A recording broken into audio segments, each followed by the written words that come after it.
Bueno, buenas tardes. A nombre de la doctora María Antonieta Muñoz Godínez, jefa de nuestra jurisdicción sanitaria Pachuca, pues quiero agradecer a todos y cada uno de ustedes que se han conectado, compañeros de la jurisdicción Pachuca, y también agradecer al doctor Francisco Zavala por poder compartir algo del mucho conocimiento que tiene. El día de hoy, el tema que vamos a revisar es el tema de enfermedades emergentes y reemergentes.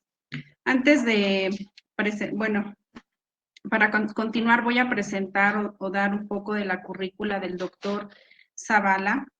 Él fue asesor médico estatal del expediente electrónico SIGO, médico aplicativo en el Centro de Salud de Nicolás Flores Hidalgo, coordinador médico municipal de Nicolás Flores, jefe del Departamento de Epidemiología y Medicina Preventiva del Hospital Regional del Valle del Mezquital, representante de México en China en el Seminario de Prevención y Control de Enfermedades Infecciosas y Cuarentena Portuaria, y actualmente se desempeña como jefe del Departamento de Vigilancia Epidemiológica de Enfermedades Transmisibles en la Subdirección de Epidemiología de la Subsecretaría de Salud Pública.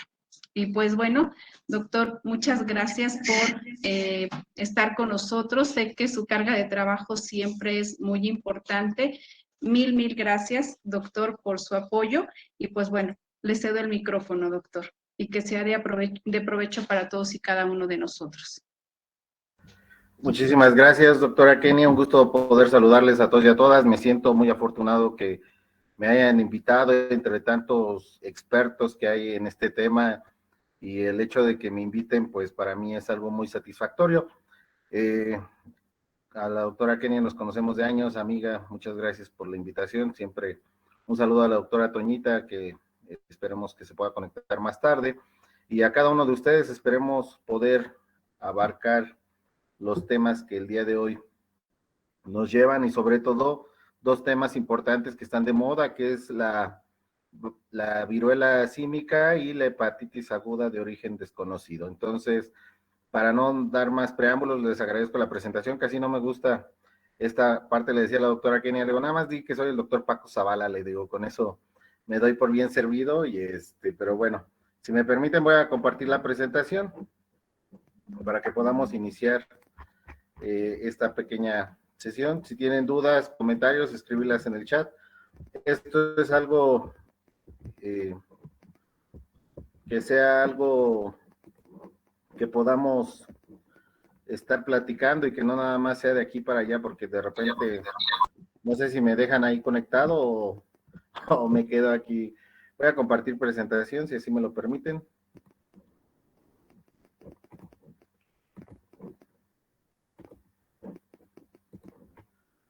¿Me pueden comentar si ya se ve, por favor? Sí, ya se ve.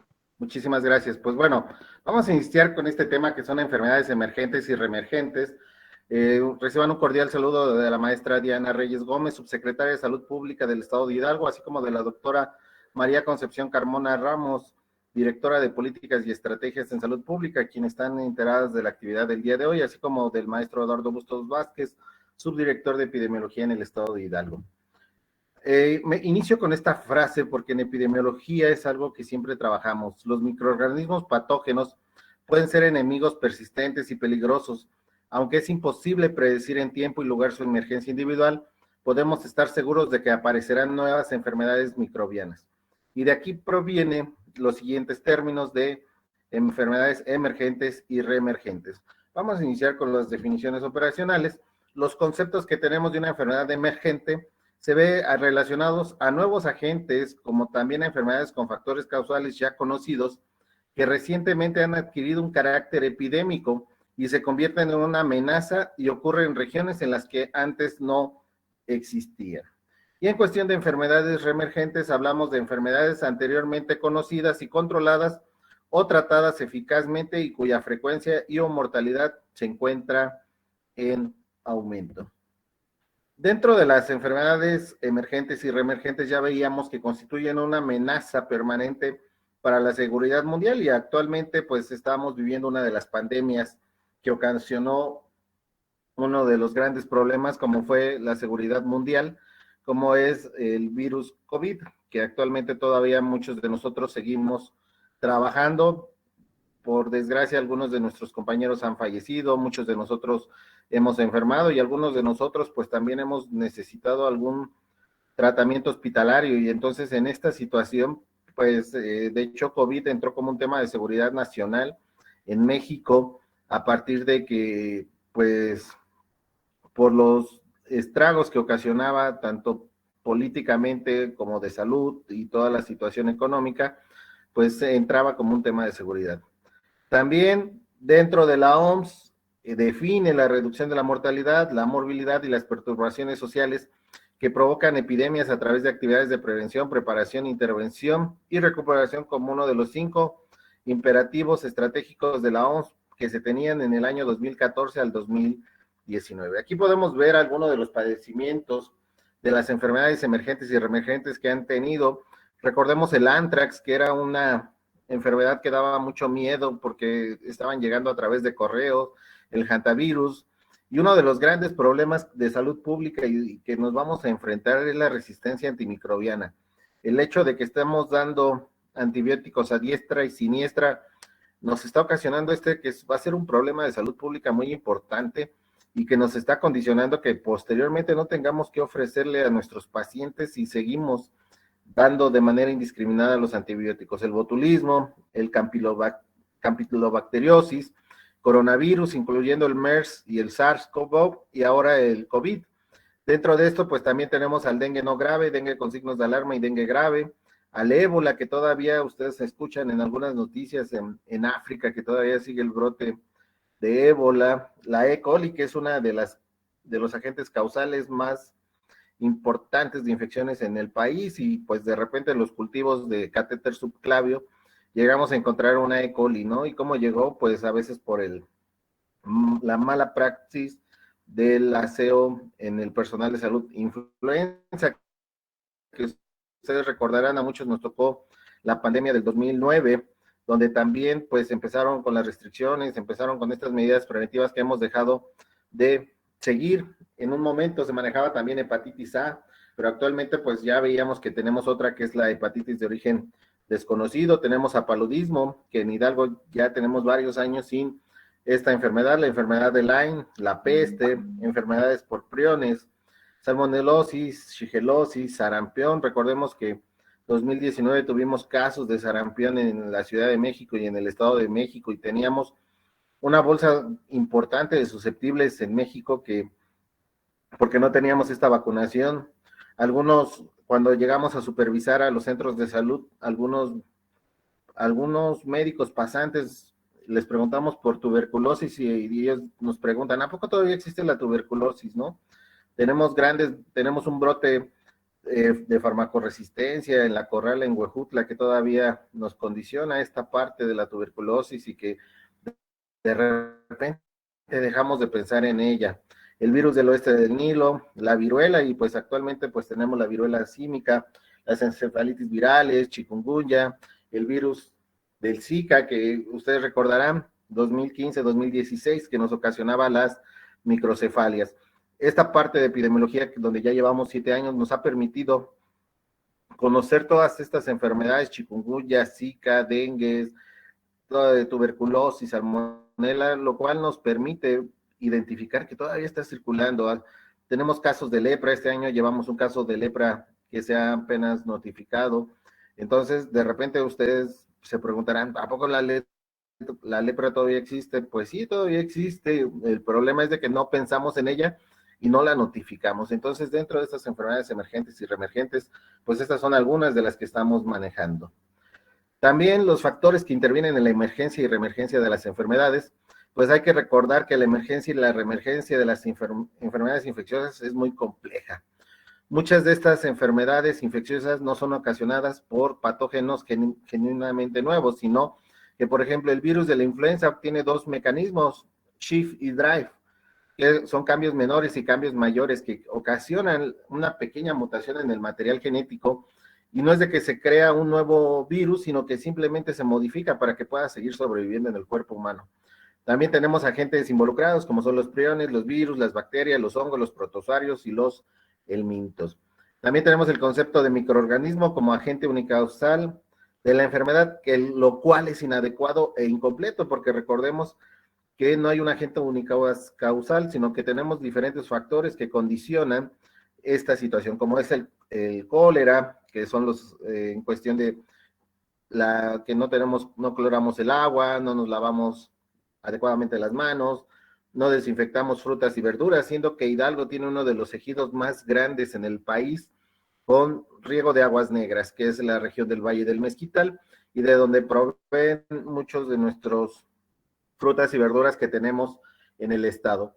También tenemos otras que son las actividades humanas, que son un poderoso motor para la emergencia de nuevas enfermedades infecciosas y la reemergencia de otras que son como los determinantes sociales. Recordemos que la enfermedad viaja con nosotros, los mosquitos viajan con nosotros. Y entonces ya la tecnología y la comunicación es tan corta que estamos en menos de 12 horas de un continente a otro, y eso pues condiciona que con nosotros viajen las enfermedades. Dentro de los ejemplos que tenemos en México, pues recordaremos grandes diagnósticos como es el SIDA, que ahora ya se quita esa palabra de SIDA, ahora solamente son pacientes con VIH en 1983, el paludismo falciparum en 1996, tenemos a cólera la gran epidemia que tuvimos en 1991, Hidalgo fue uno de los municipios más afectados o de los estados más afectados en esa época, y si recordarán 2013 y 2014, en 2013 tuvimos 159 casos en el estado, la mayor parte en el norte, que fue en Huejutla, y algunos en las zonas urbanas. Y para el 2014, los últimos dos casos, no sé si alguno de los que está conectado aquí, los dos últimos casos del 2014 fueron en la ciudad de Pachuca, específicamente dos catedráticos que consumieron pescados y mariscos en un puesto fijo, y que no necesariamente habla de deficientes en cuestión de higiene, sino que pues a veces no se cocinan adecuadamente estos pescados y mariscos. También recordamos los casos de Zika, y ya lo platicábamos, el hecho de que el Zika condicionaba lo que son las microcefalias y toda esta situación de efectos craneofaciales y de efectos del tubo neural que se manejaban, y que por eso es una zona de riesgo para nosotros, ya que tenemos el vector, y cada vez el vector se está adaptando a diferentes condiciones climáticas, ya no solamente se encuentra en la Huasteca, en la Tepegua, tenemos 8 jurisdicciones de riesgo en el estado, sino que también en la Ciudad de México y en el Estado de México se ha encontrado el vector que puede transmitir las enfermedades como dengue, chikungunya o Zika. El dengue con signos, anteriormente se llamaba dengue grave y dengue no grave, digo, dengue hemorrágico y dengue no hemorrágico. Actualmente ya se utilizan el término de dengue no grave, dengue con signos de alarma y dengue grave, que también fue un problema de salud pública en 1994, y la tuberculosis, que no ha dejado de existir desde, y que en 1980 tuvimos un brote importante. En cuestión de epidemias y seguridad nacional, en cuestión de estas enfermedades emergentes y reemergentes, pues ese es el riesgo, que nos ocasionan epidemias y pandemias, que por definición son perturbaciones inesperadas y generalizadas de la salud poblacional. Cuando empezaron los primeros casos en Wuhan, en China, en cuestión de COVID-19, pues todo el mundo estábamos a las expectativas, ¿no? Porque todavía no se conocía en su momento cómo se transmitía, sino que también le echaban la culpa a los murciélagos, le echaban la culpa al pangolini, que aparte pues no es un animal que esté o que sea de la región, sino que el tráfico de animales hace que estos tipos de animales lleguen de un país a otro. Entonces, esas son perturbaciones inesperadas y generalizadas de la salud poblacional. Dentro de las que amenazan la seguridad del país, involucran extensas regiones o todo un país. En estos 2 años de pandemia que llevamos y que probablemente todavía sigamos, ya que están apareciendo nuevas variantes, estamos teniendo un pequeño incremento de los casos, a pesar de que ya pareciera que esto se había acabado, pero en la realidad es que todavía seguimos teniendo casos positivos de COVID, y lo que nos está condicionando es de que tenemos un relajamiento social, ya hay gente sin cubrebocas, ya hay gente que nos saludamos de beso y de mano, ya vemos gente que no nos lavamos las manos, ya hay gente que no hacemos el estornudo de etiquetas, sino hasta nos encarreramos, ¿no? Y achú, ¿no? Y toda esta parte que hemos ido descuidando y que a pesar de 2 años, comentarles que lo que sí es de que la pandemia de COVID ocasionó disminución de las diferentes enfermedades, como las diarreicas, como otro tipo de enfermedades que se prevén con todas estas medidas preventivas. También sus repercusiones indirectas alteran gravemente el orden social, económico y político. Y ustedes y cada uno de nosotros lo vivimos en estos 2 años de pandemia, cómo nos pegó a la economía aquellos comerciantes informales que vendían las tortas, los taquitos, y que a pesar de que quisieron, pues muchos cerraron, muchas tiendas chicas, por así decirlo, no sé el término correcto, también cerraron porque la gente dejó de comprar, la gente dejó de trabajar, y estas son perturbaciones, son repercusiones indirectas a estas epidemias y pandemias. Y también las reacciones de pánico colectivo que vulneran la credibilidad del gobierno o producen comportamientos erráticos, ¿no? Es que todavía había comentarios y a lo mejor algunos de ustedes los escucharon. Es que el COVID es un invento del gobierno para poder controlarnos y es que nos van a poner un chip con la vacuna y pues con el celular estamos más que rastreados, ¿no? No sé si les ha pasado que ustedes dicen, ay, quiero comprarme una bolsa y de repente en sus redes sociales, ¡pum!, les aparece un catálogo de bolsas, ¿no? Y entonces pues, estamos más fiscalizados por las bancas, por los bancos, y entonces es esa parte que vulnera la credibilidad de los gobiernos. De repente, no te lo pongas porque te va a ocasionar autismo, ¿no? O no te lo pongas porque se murió, o porque no hay no está comprobado científicamente los medicamentos o las vacunas. Digo, hay muchas sustancias y productos que llegamos a consumir sin ni siquiera saberlos. Los que van al gimnasio por las proteínas, no sabemos si están bien o no. Estas bebidas para adelgazar, que te venden jugos verdes y que tienen clubs y todo esto, pues tampoco tienen un sustento científico y para eso no lo pensamos, ¿no? Y para los caballeros, cuando salió el Viagra, pues ni siquiera pensamos en preguntar si tenía un estudio fidedigno, sino que pues lo consumíamos, ¿no? Y esas son las situaciones que nos llegan a ocasionar estas enfermedades reemergentes y reemergentes que nos ocasionan epidemias y pandemias. Dentro de los antecedentes que tenemos en el mundo, pues tenemos eventos globales como son el Anthrax en 2001, que hasta los Simpson lo predijeron, por así decirlo, la gente lo comenta así, en cuestiones de cómo se transmitía el Anthrax, que ocasionó costo y pánico social. Ya no querías ni abrir la correspondencia porque sentías que en esas cartas que te mandaban en esos paquetes iba a venir el Anthrax, ¿no? El SARS en Asia y Canadá en el 2002 y 2003, vean, no es algo reciente, el SARS-CoV, pero aún así teníamos, y ya en esa época del 2002-2003, inició en China y se diseminó a 29 países en 4 meses, que ocasionó más de 3.200 millones de dólares canadienses, o sea, fue una pérdida importante. Influenza aviar en cuestiones del 2005 y todavía a la fecha ustedes pueden escuchar en las noticias que aparecen casos de influenza aviar y cada vez el riesgo, porque ya aparecen antes nada más eran en las aves, ¿no? Y actualmente pues ya hay el contagio en algunas personas y en este año se diagnosticó una influenza aviar en, en un en una persona asiática que fue la que condicionó esta situación, que nos ocasionó una letalidad elevada del 40 al 60% y el daño a la producción avícola. Tenemos el cólera en Haití, ustedes recordarán, en el brote del 2013, la similitud de la cepa que se aisló en México era 99% igual a la cepa caribeña. Y no nada más afectó a Haití, sino a República Dominicana, a Cuba, y actualmente pues no hemos tenido casos de cólera en México desde el 2014, y que es un problema que pues actualmente existe y tenemos el riesgo y estamos trabajando y preparando para evitar que vuelvan a aparecer estos casos de cólera.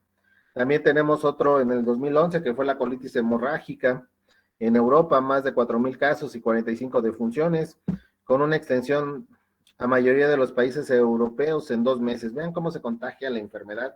Recordemos que en Wuhan el primer caso inició en diciembre y en México ya lo teníamos a partir de marzo, o sea, en 3 meses ya había llegado esta enfermedad a nuestro país. El ébola en África Occidental, aquí nos pone del 2014 al 2016, pero el hecho es que todavía se siguen reportando casos de ébola en este país. 9 países afectados, más de 28,000 casos, más de 11,000 defunciones. Y en cuestión de Zika en región de las Américas en 2016, ya se los había comentado, uno de los riesgos era la microcefalia y otros trastornos, cuando los primeros casos que tuvimos fueron en la región de Huejutla. Trabajamos junto con la doctora Crispina Verduzco Solís, que varios de ustedes la conocen, y con el doctor Jesús Alfredo Castillo Valverde, que fuimos los primeros en ir a entrevistar los primeros casos de Zika en aquella región, y de repente nos encontramos con que se podía hacer una coinfección. ¿Por qué? Porque tenían dengue y tenían Zika en ese momento, ¿no? Y chikungunya, si ustedes recuerdan la definición de caso, para pensar en chikungunya son poliartralgias severas o incapacitantes, o sea, tipo artritis, y lo cual en Huejutla los casos que tuvimos de chikungunya no eran incapacitantes, sino decían, ay, como que me duele un poquito las articulaciones, ¿no? Pero no eran así tan importantes como para la definición operacional que traíamos en ese momento. Sarampión, desde 1989, 1990, 2018 y 2020, son los últimos casos que tuvimos en México. Más de 70,000 casos y más de 6,500 muertes. Cólera, 1991 al 2015, recordemos que todavía tenemos algunos casos y tuvimos un INAVA toxigénico en la jurisdicción de Tepegua, y la señora de 65 años nos decía, yo no sé de qué se espantan, dice, allá de donde soy, de Sinaloa, hay muchísimos casos de cólera. ¿Qué pasa? Que a veces no notificamos, y esto es una situación que no nos permite obtener un riesgo. Dengue del 2000 a la fecha. Del 2000 tenemos más de 1,000 casos en el estado, y en este sentido, pues, ¿qué nos ocasiona? Gastos en salud, y lo que ocasiona que merma en la productividad, ya que el paciente tiene dolor de cabeza, tiene cefalea, dolor retrocular, tiene mialgias, artralgias, y entonces en esta situación pues nos condiciona. Hemos tenido brotes de diarrea por alimentos en Estados Unidos, lo que nos ha ocasionado los bloqueos comerciales a México. Se ha encontrado cilantro con ciclosporas. En 2015 también en México anda circulando en las redes sociales y en los mensajeros que tenemos un aislamiento en este año de un Ogawa toxigénico en salmón. Entonces, imagínense, tenemos todavía este riesgo a través de los alimentos, rickettsiosis, más de 2,300 en Mexicali en 9 meses, y pues tenemos presencia en todo el país, y la pandemia de influenza H1N1 2009, el 40% de la población fue infectada, y el impacto económico al Producto Interno Bruto fue del 0,7%. Y entonces, y actualmente todavía no podemos hacer una evaluación completa de COVID, porque más del 40% de la población ya estuviéramos infectados. Aquí podemos ver dentro de este mapa mundial las enfermedades infecciosas emergentes importantes y nuevas, donde pues muchas de las que hemos comentado, vean cómo han ido apareciendo en los diferentes países, y pues considerábamos que la influenza en el 2009 iba a entrar en las fronteras, que iba a llegar al centro, ¿no? Y resulta que llegó del centro y se extendió a toda la república. Entonces, vean los diferentes virus de enfermedades emergentes y reemergentes que tenemos: E. coli, el virus del ébola, el MERS-CoV, tenemos la influenza H7N9, influenza H5N1, el SARS, el enterovirus, tenemos Zika, tenemos chikungunya, tenemos ataques de bioterrorismo con anthrax, tenemos sarampión, que son de las diferentes enfermedades que nos preocupa y nos ocupa en el país.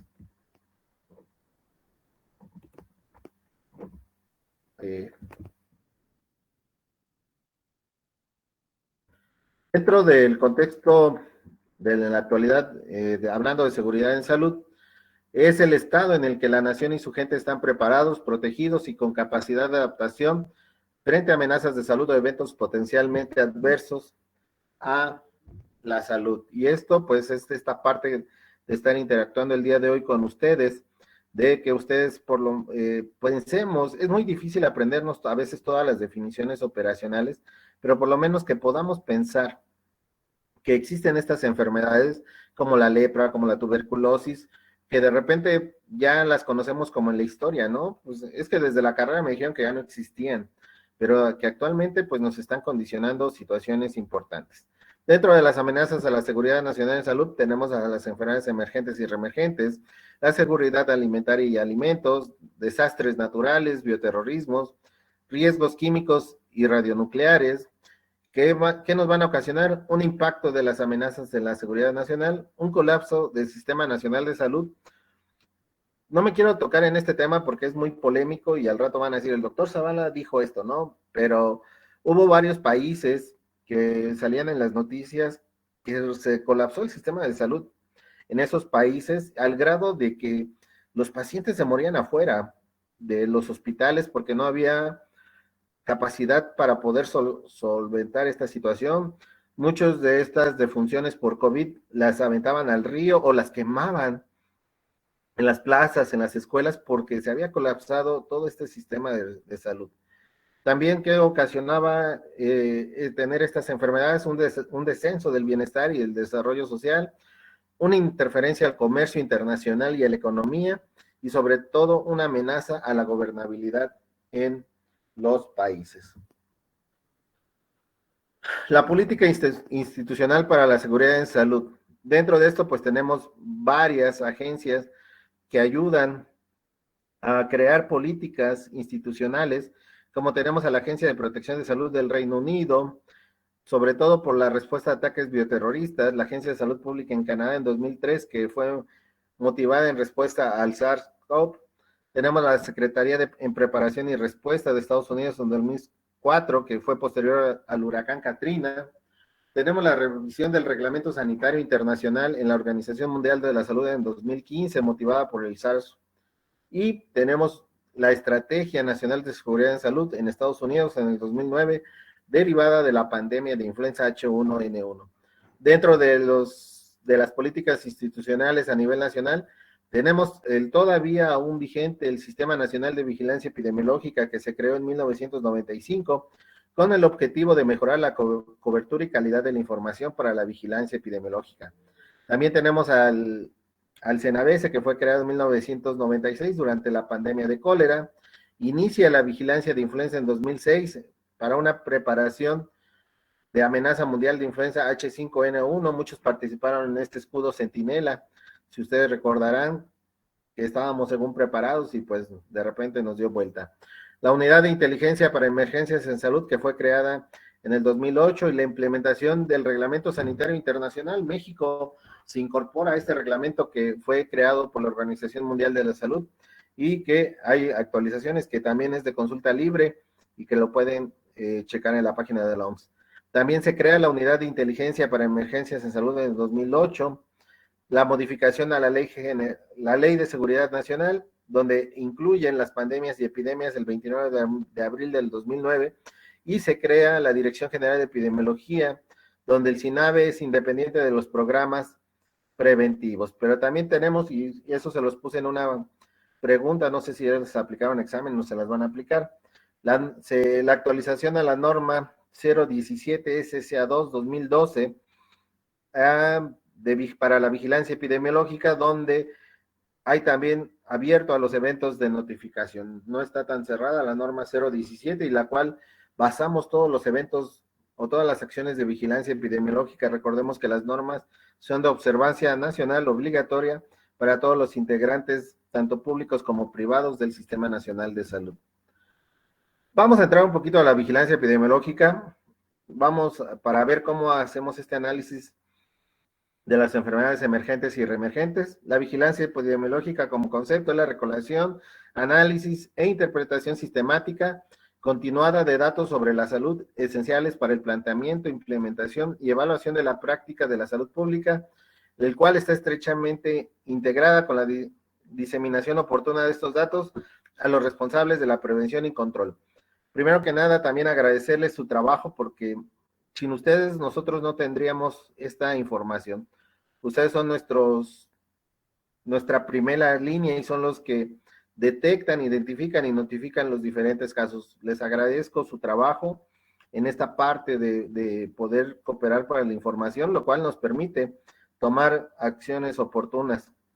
Dentro de las características de la vigilancia epidemiológica, es un proceso continuo y sistemático, es un proceso de escrutinio de tendencias, es un proceso de comparación para detectar y anticipar, y tenemos una limitación, se enfoca principalmente en casos ya ocurridos. Por desgracia, no podemos todavía anticiparnos en poder hacer una vigilancia epidemiológica, podemos hacer acciones de prevención, pero aún así podemos fallar en esta parte, pero sí tenemos esa limitación que nos enfocamos principalmente ya a casos ocurridos. ¿Qué vigilamos? Pues vigilamos el huésped, el ambiente y el agente. Dentro del huésped, pues la frecuencia de casos, la caracterización de casos y la distribución. Dentro del ambiente, pues es la calidad del agua, la calidad del aire, inocuidad de alimentos y los vectores. Y dentro del agente, si es un virus, bacteria, si es toxigenicidad o es una farmacoresistencia. La vigilancia epidemiológica no es solamente contar casos. Esta es la otra parte que hacemos. Tenemos que trabajar en conjunto con los diferentes programas para obtener una información más compleja y que podamos y completa, que nos permita tomar decisiones y acciones para el bien de la población. El sistema nacional en México, ya les comentaba que se llama el SINAVE, que es el Sistema de Vigilancia Epidemiológica, la cual tiene más de 42 millones de diagnósticos al año, tiene una cobertura superior al 95% y tiene una vigilancia de más de 158 enfermedades.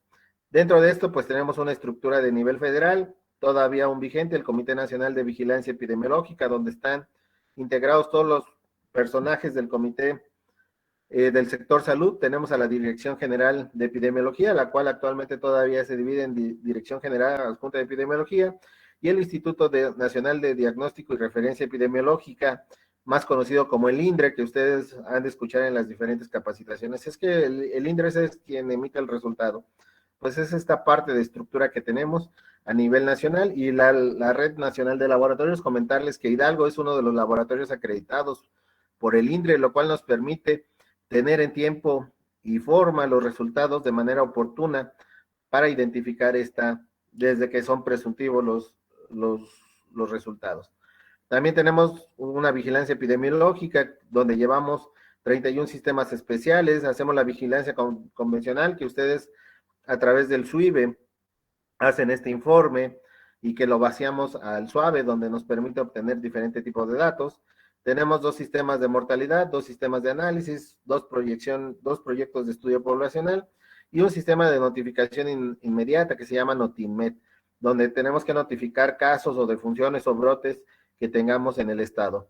A nivel estatal tenemos 32 epidemiólogos estatales, ya les había comentado, el subdirector de epidemiología en el estado es el maestro Eduardo Bustos Vázquez. Tenemos 31 laboratorios estatales de salud pública que en este está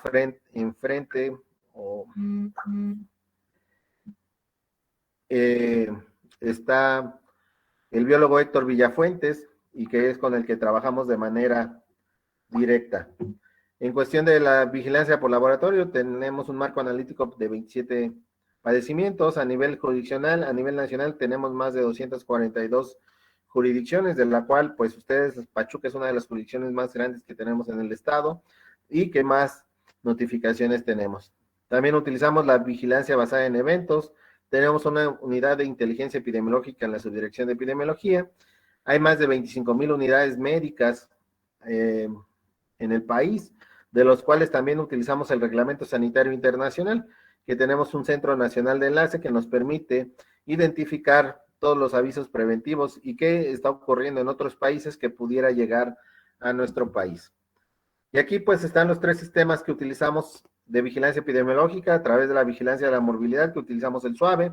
Ya veíamos que son más de 25,000 unidades que notifican de manera semanal casos probables y confirmados, y que dentro de los productos nos permiten obtener el número de casos por unidad, edad, institución o sexo.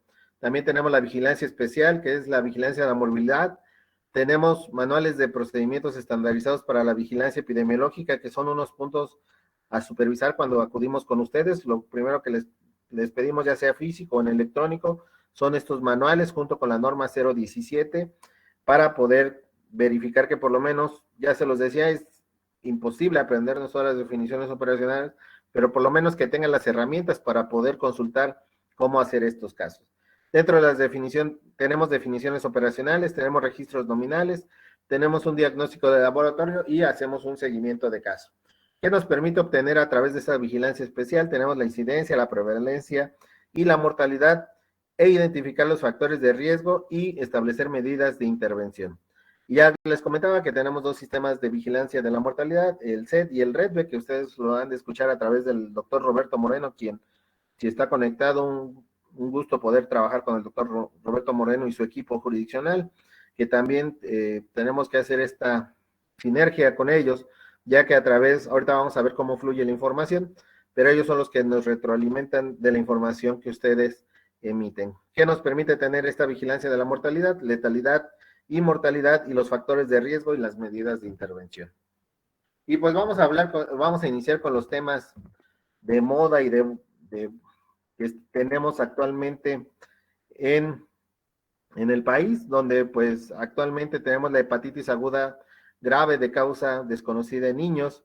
Tenemos brotes epidémicos en varios países ante el incremento de casos de hepatitis aguda grave en menores de 10 años, que previamente se conocían sanos y sin infección por los virus de la hepatitis A la E. Recordemos que ahorita es temporada de hepatitis y esta parte, poder identificar y tener el diagnóstico oportuno, nos va a poder, vamos a ver las definiciones operacionales, nos va a ver si queda como un caso sospechoso o como un caso probable.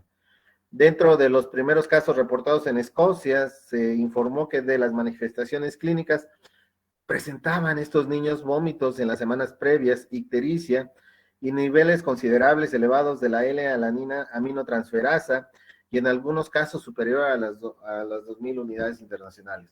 También tenemos que antes de la hospitalización, entre los 9 pacientes, 7 registraron vómitos, 6 diarrea y en 3 síntomas respiratorios altos. Al momento del ingreso hospitalario, 8 pacientes presentaban una ictericia visible en la esclerótica, 7 presentaban hepatomegalia, 6 ictericia y 1 presentó encefalopatía. Este aviso espero ya lo tengan ustedes, se les compartió de manera electrónica y vía correo electrónico a todos los responsables de epidemiología, tanto a nivel jurisdiccional como hospitalario. Dentro de esto, pues es la última actualización que tenemos del 19 de mayo, que es la actualización de aviso epidemiológico de hepatitis aguda grave de etiología desconocida. Ahí también les dejo el link para que ustedes puedan consultarlo, y en caso de que no lo tengan, podemos entrar a internet, es de acceso libre, no necesitamos un usuario o contraseña, y si no, a través de la doctora Kenia podemos compartírselo para que ella a su vez también se los haga llegar. Dentro de este aviso epidemiológico de hepatitis, vienen las definiciones operacionales, las cuales estamos trabajando actualmente, y una definición de caso sospechoso es toda persona menor o igual a 16 años de edad que presente hepatitis aguda con aminotransferasa mayor de 500 y sin una etiología conocida. ¿Qué es un caso probable? Todo caso sospechoso con resultados negativos a virus de la hepatitis A, B, C o D, o que sea emitido por el INDRE. Y actualmente pues no tenemos una definición a la fecha porque es un caso nuevo y porque todavía en algunos casos todavía no se sabe el agente causal. Entonces actualmente no tenemos una definición de caso confirmado, por lo cual todavía no contamos con alguna disponible. Dentro de esto, de esta actualización de aviso epidemiológico de hepatitis aguda grave de causa desconocida en niños, pues es importante el tipo de muestras que se deberán enviar al INDRE a través de la Red Nacional de Laboratorios de Salud Pública del Estado de Hidalgo. En una red de frío de 2 a 8 grados centígrados vamos a necesitar 2 mililitros de suero, 5 mililitros de sangre con anticoagulante en tubo de tapón lila. Vamos a necesitar heces de 3 a 5 mililitros o de 3 a 5 gramos, dependiendo la consistencia de las heces, en frasco de polipropileno.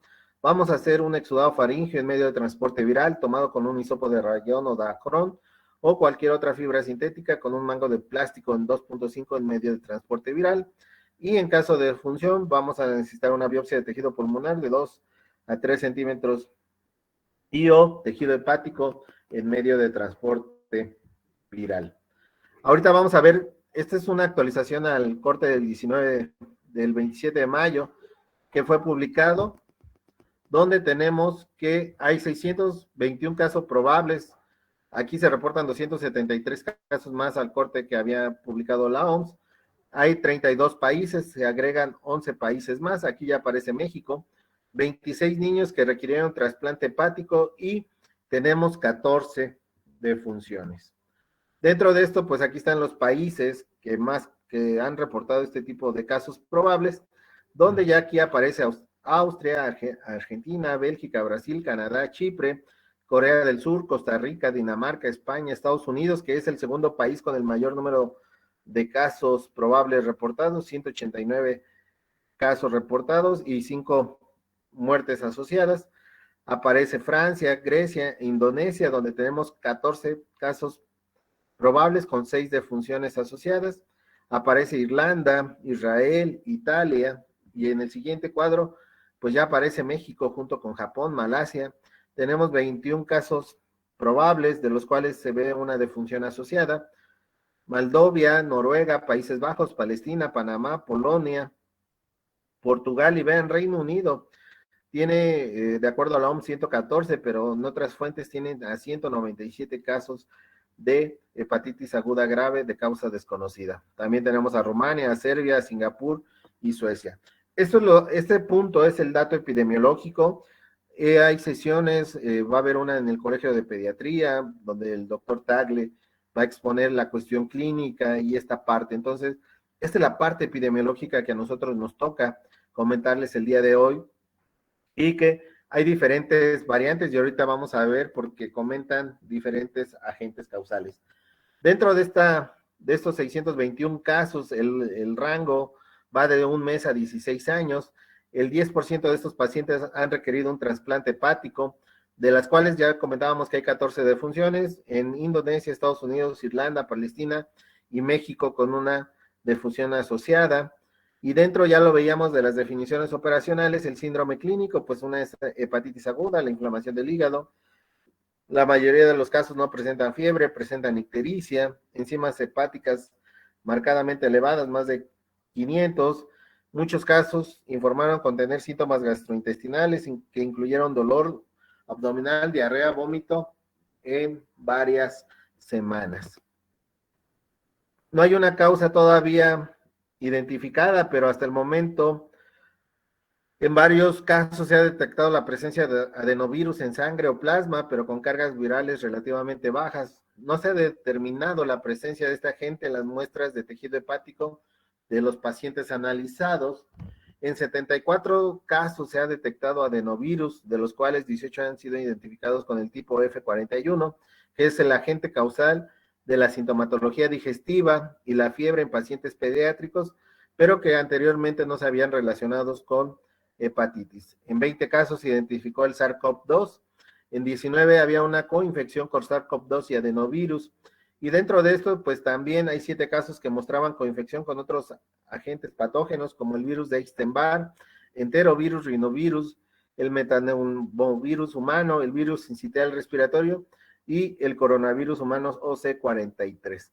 Todavía se continúa realizando investigaciones del SARS-CoV-2, ya sea como una coinfección o como una infección previa en pacientes que adquirieron infección por un adenovirus.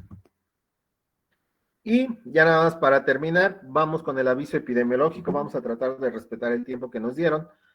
También el día 24 de mayo sale publicado el aviso epidemiológico de viruela símica, el cual también ya se les compartió a los epidemiólogos de jurisdicciones y hospitales. Espero que cada uno lo tenga y si no, se queda igual el enlace para poder descargarlo.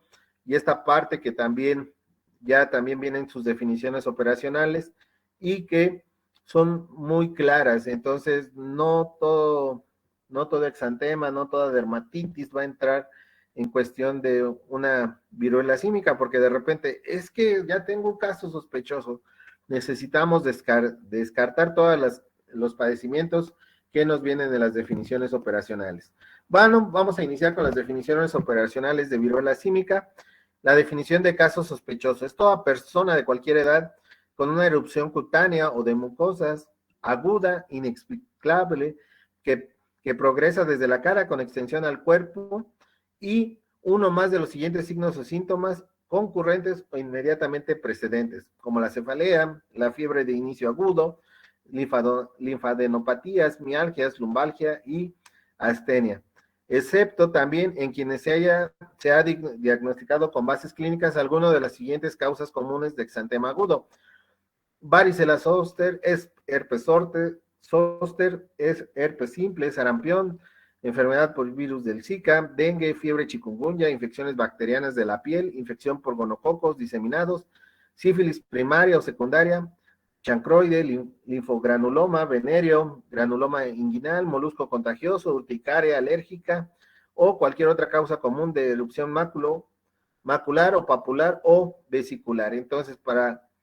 considerar un caso sospechoso de viruela símica, tenemos que descartar todos esos padecimientos y tal cual les puse la definición que viene en el aviso preventivo, porque antes de pensar en una viruela símica, amén de que estén en contacto, actualmente también salió ya el primer caso confirmado en México, que ni siquiera es uno que radica en el país, sino que el doctor López-Gatell lo publicó en sus redes sociales y que nos permitió conocer este caso. Entonces, ¿qué es un caso probable? Todo caso sospechoso que además tiene historia de alguno de los siguientes síntomas en los 21 días previos, como es el vínculo epidemiológico, la exposición física, con un caso confirmado o probable en el que existió contacto con la piel, lesiones cutáneas o contacto sexual, o contacto con fomites como ropa, utensilios de uso personal, antecedente de viaje a un país endémico de esta enfermedad. Entonces, ya aparte de la definición de caso sospechoso, pues que tenga esta asociación epidemiológica que nos permite identificar que haya estado en contacto o haya asistido a un país endémico donde ya tengamos esta enfermedad. La definición de caso confirmado es todo caso sospechoso probable que resulte positivo en una prueba de PCR en tiempo real o la identificación mediante una secuenciación por el INDRE. Ya le comentaba que este fin de semana fue de muchas noticias, como que perdió mi Pachuca, eso es algo muy, muy lamentable, pero también el caso confirmado de viruela símica en México, el cual se notificó el 28 de mayo, donde la Secretaría de Salud de nivel federal confirma el primer caso importado de viruela símica detectado en la Ciudad de México. Se trata de un hombre de 50 años con síntomas leves, quien se encuentra aislado de manera preventiva. La persona es residente permanente de la ciudad de Nueva York y probablemente se contagió en Holanda. La viruela símica se transmite de persona a persona por contagio directo, no se propaga por aire, agua o alimentos. La eficiencia del contagio es baja, por lo que generalmente en este momento se presenta como casos aislados o brotes pequeños, no epidemias generalizadas. Entonces, esta es la otra parte que queríamos comentarle o que quería comentarles el día de hoy, antes de poder terminar esta sesión. Ya para concluir y respetar el tiempo que me dieron el día de hoy, la presencia de enfermedades emergentes y reemergentes se ha acelerado como consecuencia de diferentes factores que ha permitido la rápida diseminación de los agentes etiológicos. ¿Qué vamos a hacer ante lo inesperado de la emergencia o reemergencia de las enfermedades? Tenemos que considerar lo siguiente. 1. El flujo de la población modifica de distintas maneras el medio ambiente y favorece la presencia de estas enfermedades. Debemos reforzar los programas e intensificar las acciones de vigilancia epidemiológica y junto con las medidas preventivas que ya actualmente estamos dejando. y también debemos de continuar diseñando intervenciones específicas para controlar estos padecimientos, junto con la necesidad de priorizar la capacitación a personal de campo. Vuelvo a reiterarles públicamente el agradecimiento al trabajo que cada uno de ustedes hace desde la parte que les toca, porque a partir de esto nos permite diseñar intervenciones específicas, y una de las que se creó ahorita con la pandemia de COVID fue una de las de plataforma Hermes, que si ustedes pueden entrar, es una plataforma pública, ustedes ponen Hermes Hidalgo, y les permite identificar cómo están los casos activos dentro de estos 14 días, que también nos permitía identificar zonas de riesgo. Entonces, para eso es toda la información que ustedes crean, ¿no? Que ustedes nos reportan, no nada más es para ver qué le vamos a entregar al doctor Roberto Moreno, a ver qué nos pide, sino que nos permite detonar acciones y poder cortar la línea de contagio y poder así evitar que estas enfermedades se diseminen. Con esa es mi última diapositiva. Les agradezco muchísimo, no sé si tengan dudas o comentarios.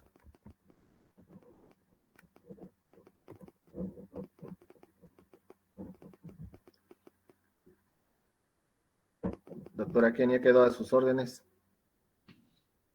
Gracias, doctor.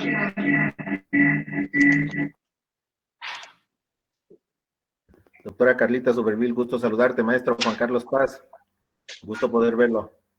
Gracias, Paquito. Saludos. ¿Alguna duda o pregunta que tengan, compañeros, relacionado al tema expuesto por el doctor Zavala? Sí, Leticia Maciel, adelante. Sí, doctora, buenas tardes, doctor, buenas tardes. Lo felicito, muy clara y precisa su exposición. Yo le hice en el chat una pregunta, que ¿cuándo será esa ponencia de las situaciones clínicas en relación a la hepatitis en niños? ¿Cuándo, dónde? ¿Va a ser aquí en Pachuca o se refería a que va a haber esa ponencia a nivel nacional?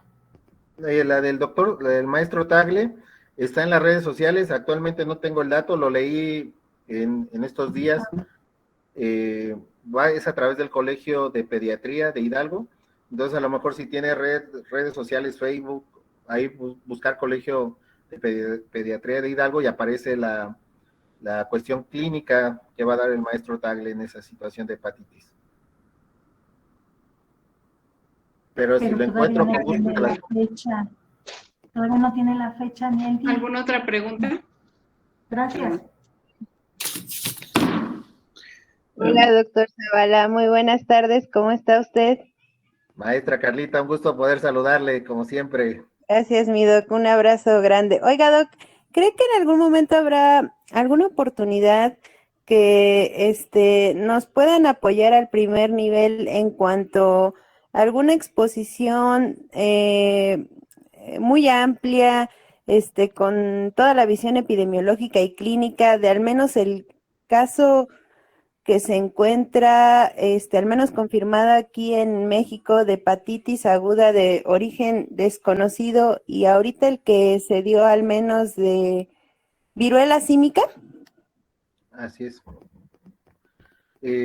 Sí, doctora Carla, podemos comentarlo con la Subdirección de Epidemiología, con el maestro Eduardo Bustos, pero recordamos que aquí podemos hacer una sesión como la que estamos trabajando y hacerla de manera abierta. Lo comentamos con el maestro Eduardo para poder establecer este vínculo de la caracterización epidemiológica que tenemos de la viruela. Sí, esos casos. Ajá. Así es que lo que les presentamos ahorita es lo único que tenemos de manera federal.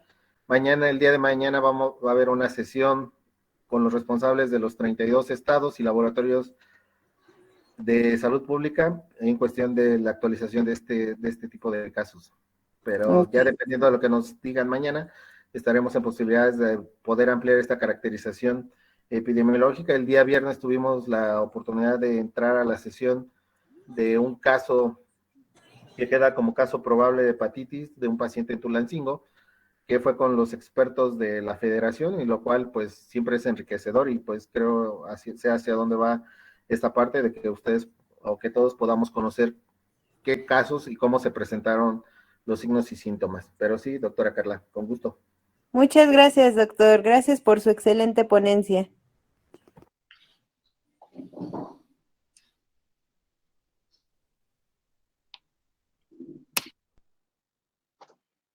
¿Ninguna otra aportación o comentario, compañeros?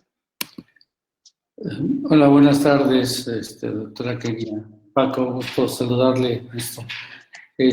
Como siempre es un placer escucharte. Tocaste muchísimos padecimientos en este corto tiempo, pero de relevancia epidemiológica. Y reforzar algo de lo que mencionaste muy rápidamente, que dada la facilidad de transporte y que en un par de horas podemos estar del otro lado del mundo, el transporte de las enfermedades o el contagio de enfermedades o el riesgo es inminente en cualquier momento, que no hay frontera que quede a salvo del traslado de estas enfermedades, y la muestra es lo que acabamos de ver.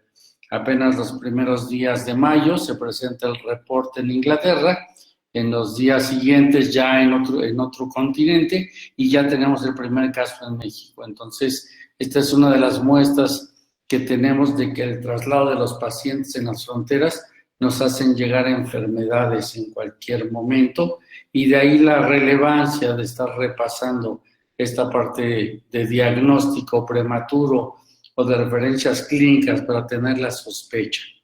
Gracias, Paco, un gusto saludarles. Buenas tardes.